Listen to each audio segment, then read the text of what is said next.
Returning to continue Reading-Molasses Moon on my Kindle Fire.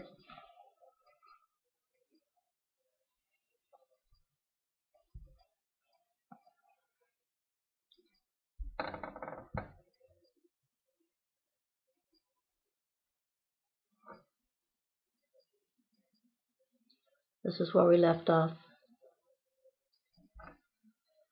beginning a new chapter. After a fairly serious little scene, not little,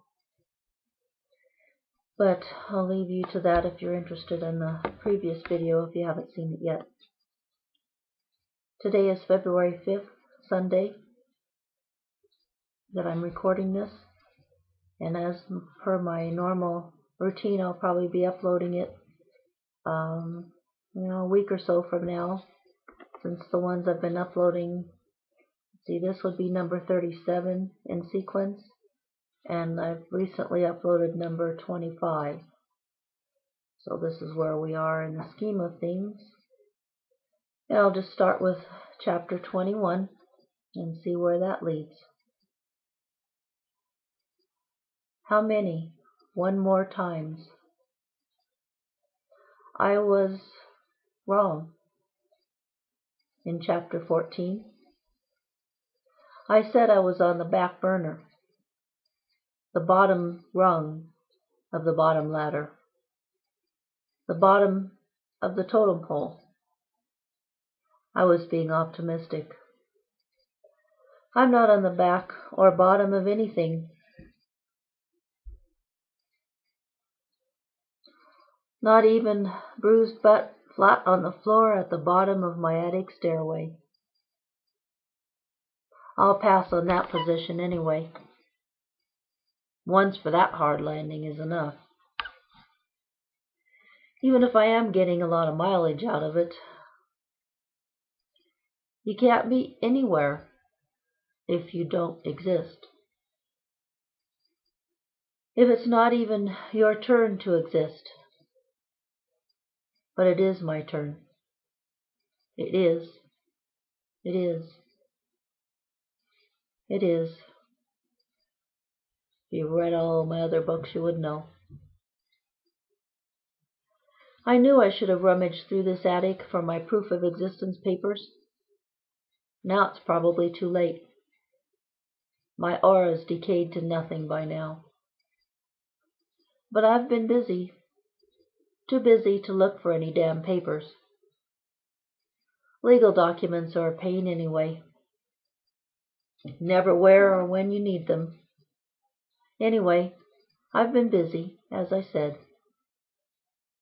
Not working on Molasses. I've been taking a 10-day break in progress, while having a doozy of a self-doubt attack. It snuck in the back door on April 4th, and it's still waging war. Then, just when I thought I was pulling myself back together again, yesterday, the 13th, just when I had finished revising and reprinting chapters 14 through 17, and believed my work was not only good, but great again. Right after that, I was hurled back into the damn grave. It was about 2:30 p.m. I was taking a break with Tara, walking to the post office. Then I was standing, dazed, in the Goat Head field, with the contents from the P.O. box in my hands. I lied about another thing in chapter 14.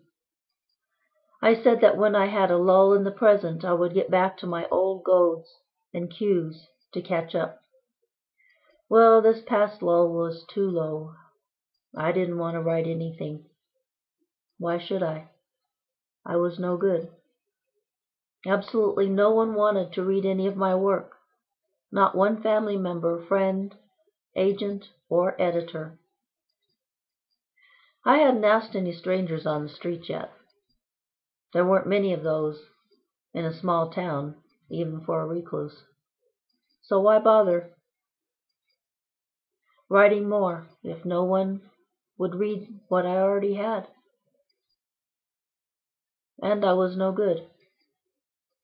But I did bother again. By yesterday I had built myself back up. It had been a great productivity day with Gemstar until 2:30 in the Goathead field. Opening my SASE from Herman. I didn't know yet that the 13th was a holiday. I was thinking it wasn't possible even for the hitman to let her mark a holiday when there wasn't one. But he did. What amazing timing he has. I have amazing timing too, as well as interesting intuition. It took me to the book corral one day a few months ago. I hadn't been there for a spell. That was the day the remaining several copies of The Rose and the Pyramid were on the sale table, yellow dotted, for 50 cents apiece. I bought them. I'll admit, I was a tiny bit, no, a lot, humiliated. Meg, the store owner, seemed sad for me, apologetic, but I told her I was glad to have the remaining copies.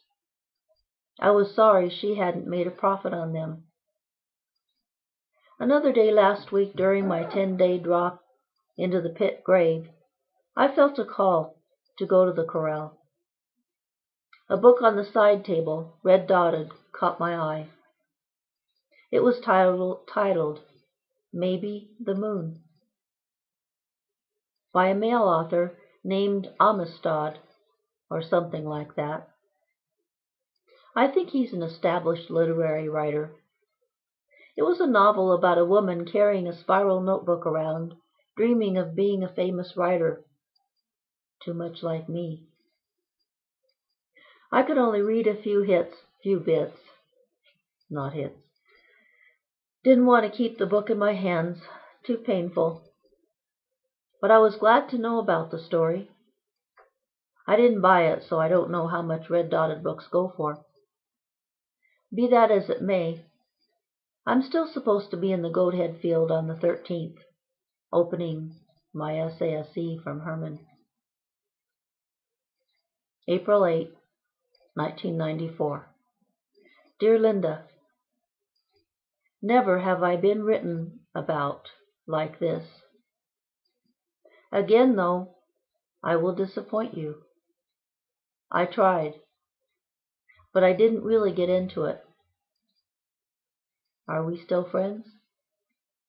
Best wishes, Jeffrey H. Herman, capital JHH / small letter MAB. The letter was postmarked the 11th. I received it the 13th. Jefferson's birthday. In my SASE, with chapters 1 through 9. Jefferson's birthday. This is an aside from the present. In 2012. If I'd have known a little bit about Jefferson's philosophies and writings then, a little bit more in my memory than I do now, I might have been able to take that more as a keep the faith sign. But keeping the faith or not, me being a bulldog like my mom, in Coca-Cola, which is selling like hotcakes in this current present day. If you want to check my Facebook page. Actually, I'm not sure how long this will last, but you can see about it there if you're interested. And I'll return back to 1994. The fact is, though, this story tells you how to keep on keeping on until you get there. Because if you quit, like my mom said, if you don't buy lottery tickets.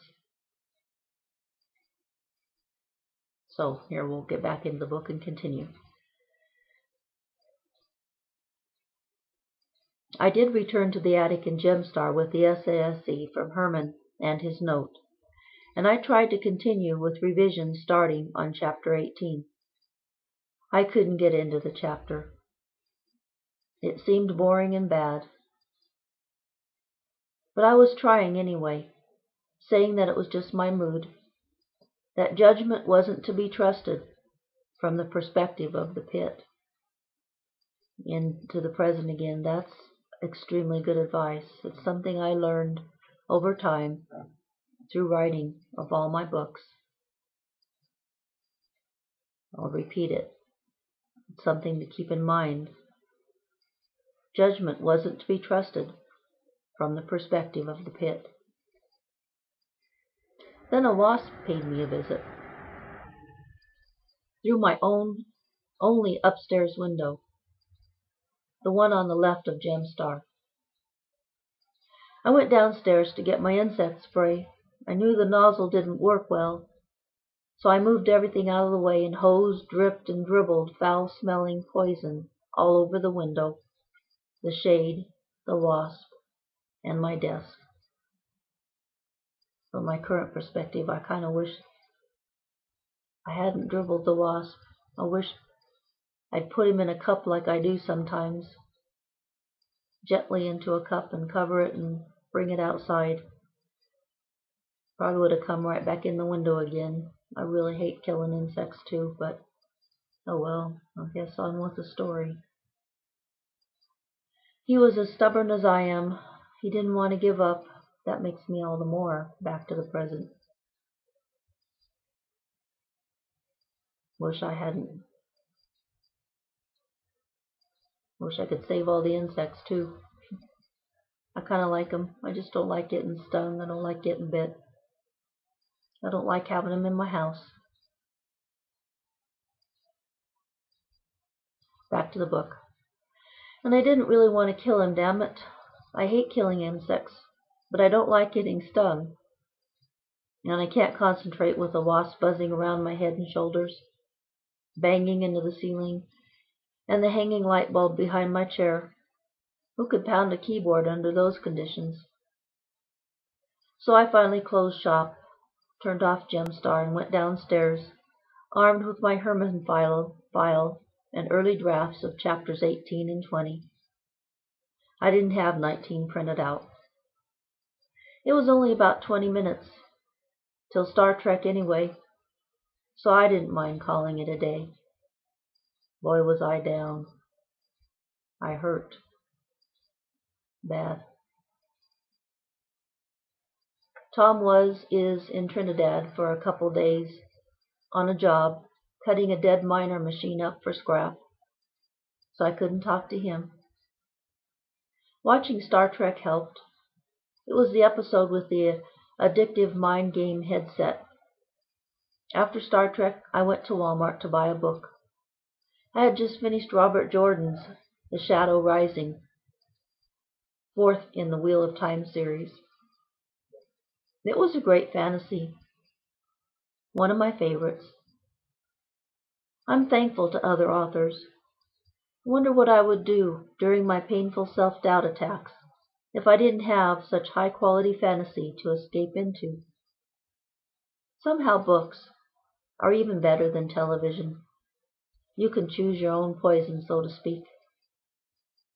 While driving to and from Walmart, I was wondering what the world would be like for me if I really had to quit writing. Doomed or cursed to never, ever be able to get anyone to read anything I wrote, let alone publish, let alone fly to bestsellerdom with the red bird on my spine. I decided I could find other things to keep me going, goading up mountains. Or maybe I would just go from day to day, enjoying whatever was there, climbing literally and mentally, but never from a keyboard. I could do it if I had to, but there would be scars, deep ones, and I didn't think I would heal. Even so, I could be happy. I have a wonderful best friend and husband, a special family, and good friends. I still like them, even if they don't enjoy reading my books. But maybe, someday, I'll have bestsellers in print, and they'll enjoy reading them. It's interesting because today a little bit of that's happening. If you want to know about it, just look at Facebook.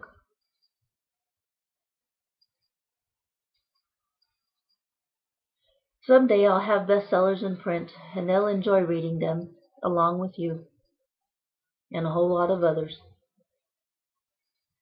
I can't help it. I hope my bestsellers start with Molasses and continue on with everything I've been trying to sell for the last 20 years. Oops, 10. Now it's, I think, 25. I started in 1985, February 2nd. That's when I started full-time focus on a writing career, starting with The Rose in the Pyramid. I don't want to have to start over with yet another book after Molasses to sell Molasses. But I probably will, if I have to. And I'll probably have to. So I guess I'd better get on with this book. I have to finish it before I can start something else. Well, I don't have to finish it, but I want to.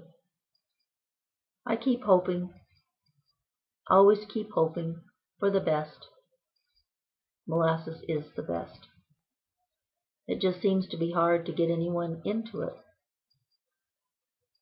Is it still timing that's keeping readers away?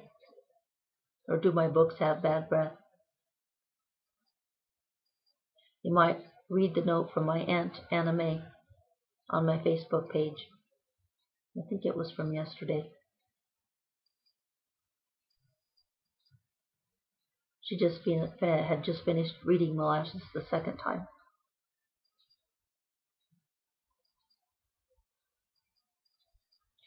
Asterisk. As you know, I've been talking about yesterday the 13th, but today is the 14th. I'm feeling better now. Maybe it'll last. This time. Whatever. I have to ride time as it comes and goes, and ups and downs. April 14, 1994. The Jeff Herman Agency. 500 Greenwich Street, Suite 501C, New York, New York, 10013. Dear Mr. Herman, I'm tempted to pause here and not read the letter, but I think I want to go ahead and do it now. Well, I can't say I'm not disappointed you didn't get into Molasses. Too sticky, huh? Or too sweet? Anyway, thanks for trying. I keep trying to make better beginnings to my books, since they seem to get better and better as you get into them.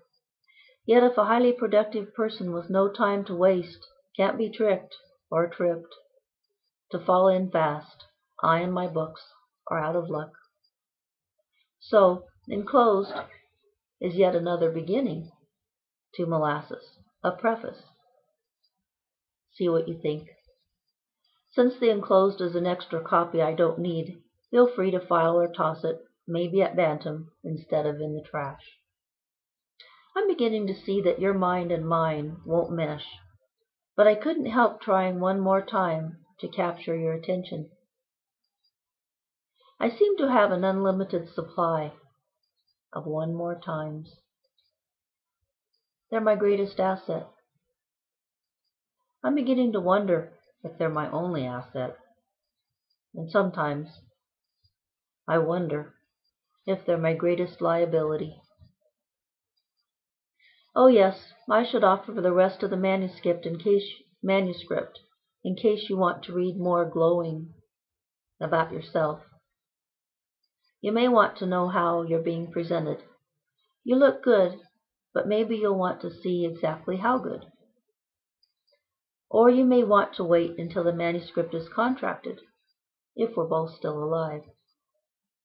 You'll likely be sent a copy then because of the role you play through chapter 21, in which you will find this letter describing either your graceful exit via your note with my manuscript returned yesterday, or your continued role in the story by keeping in touch.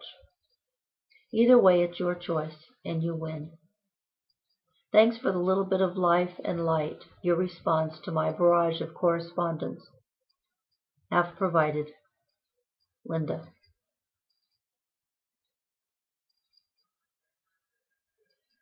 I'll read a tiny bit more. Possibly I should note here that Jeff Herman is not acting as much as a literary agent as he is a teacher and assistant through sale of his guides and teaching materials on how to contract an active, connected agent. I was aware of this from the beginning of communications with him. At least he was approachable and communicative, and his guides are indeed helpful, especially the information about the logistics of the publishing industry as a culture all its own and as a business. There's not much hope for a response from this sending, but there's some. And I could still hear from Gerald Macaulay, or one of the other agents or editors queried. It's doubtful, I know, that I'll hear from anyone to whom I've queried in the past. But you never know. I sure don't. Even knowing it all doesn't clue you into other people's choices and actions until they're made and done. You'd think I'd be humble by now, but I'm not. I'm somewhat humiliated, hurt, sad, put down and off, but I'm still proud of myself and my stubbornness, and my indestructible, continually rechargeable ego. Boom, boom, boom. Still working. I don't have long floppy ears, though. Well, unless you want to call this that. That was from the present. Or a drum. Maybe I need one. My fizz, fire, freedom, and fun may have dimmed a bit, but I still have a charge. It may be minimal, and my eyes are sad, heavy, but it's there. My limited charge is there. And I'm going to use every bit of it and then make another one. So there. I guess that's a good pausing point. Very interesting lives we lead. I can say that if nothing else about mine. So I hope your life has a little bit of dreams that come true that you've worked for. And maybe we'll see you another time. Thanks for listening.